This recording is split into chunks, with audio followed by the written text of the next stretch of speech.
կառավարության անհրաժեշտություն ունի, ես անպայման այդպես հայտարարություն տանեմ։ Հասկացա չեմ կարծում որ դրա անհրաժեշտություն Պարոն Սարգսյան, տեսեք, Պարոն նախագահ, քանի որ դուք ձեր ելույթի ընթացքում էլ հայտարարեցիք, որ ընդդիմությունը պետք է միավորվի եւ հանրապետական ըստ էության չի առաջադրվում, որպեսզի պառակտում չլինի ընդդիմադիր դաշտում, բայց հիմա հստակ չեք հայտարարում, թե կոնկրետ որ ուժին պետք է ընտրի ընդդիմությունը, չեք կարծում, որ այդուհանդերձ հիմա պետք է նաեւ հանրությունը իմանա, թե ընդդիմադիր կոնկրետ որ ուժին պետք է ձայն տալ, որ հետո նաեւ չմեղադրեն, որ Գյումրի երկու սցենարն է իրականացվում։ Մի քիչ խառը ասեցիք, ես մի քիչ ուրիշ կերպ եմ ասել, բայց նորից եմ կրկնում, դա քարոզարշավի ընթացքում կերևա։ Հիմա գիտեք, երբ որ ասում եք, այսպես կասեն, այնպես կասեն, մարդկանց գործն է։ Մեր հասարակության միշտ էլ եղել է, որ յուրաքանչյուրը կարծիք է հայտնել, այն մեկը հակադիր կարծիքն է հայտնել, նորմալ է այդ ամենը։ Ու ընդդիմությունը միասնական չեմ կարծում, որ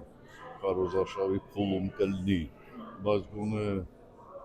համոզմունք ունեմ, որ ընտրությունների արդյունքում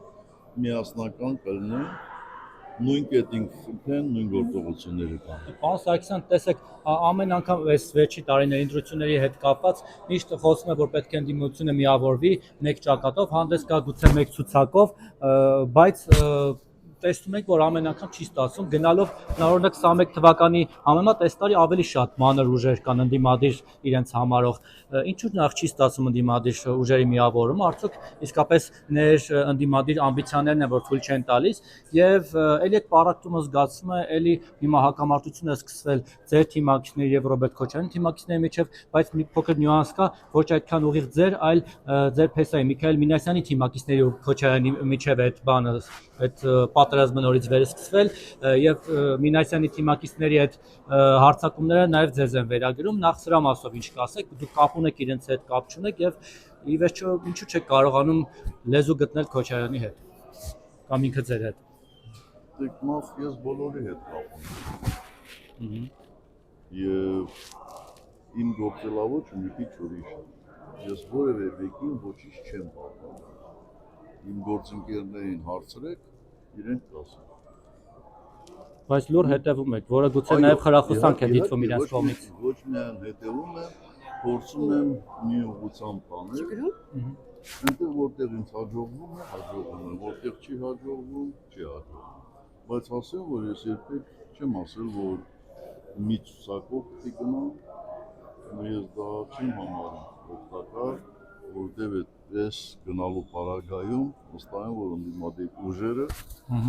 ավելի քիչ ձայն կտանեն, ավելի քիչ քվե կտանեն, քան երբ որ 2-3 մեր շրջանակներում մասնակցեն։ Եվ մի բան, եթե տարբեր ուժեր են մասնակցում, ովքեր զրո ամբողջով են սկսելու կամ ավարտելու իրենց արշավը եւ ընտրությունների օրը զրո ամբողջ քանի տասով կան։ Դեք երևի փող ձեր բերելու համար զինվորականները բայց դա չի վնասում, չի վնասի դաշտին Թաթոյանի մուտքը, Վահան Բաբայանի մուտքը, Սուրեն Պետրոսյանի մուտքը իհարկե վնասում է։ Գուցե հորդորեք, որ դե դուք հորդորեք ձեր հետ են կապում այդ մարդկանց։ Այլ հարցեր Ինձ հետ ասեք սկսած օրենքով գողերից դուրս եկած տարբեր կուսակցությունների տարբեր մարդկանցով ում բարևում եմ, ինձ հետ են կապում։ Դե դա ինչ է։ Օրենքով գողերին էլ եք բարևում։ Դեմ չեմ, ում ուզում եք, թող ինձ հետ կապում։ Օրենքով գողերին էլ եք բարևում։ Եղել է առիթ։ Բա համացանցում չեք տեսել։ Տեսագրությունները բևեն ժամանակ էր դեռևս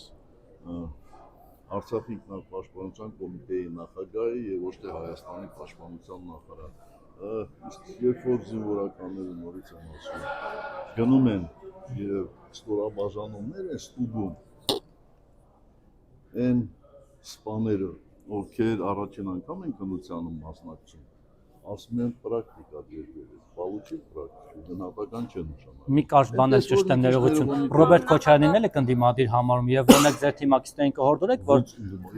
չէ, որ Քոչարյանին ձայն տան կամ Սամվել Կարապետյանին կամ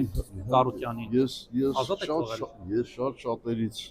ավելի եմ ցանկանում, որ Հայաստան դաշինքը ոչ միայն հաղթահարի, այլ հեշտությամբ հաղթահարի։ Դա մեր բոլորիս օգուտ է։ Պարոն նախագահ Նիկոլ Փաշինյանն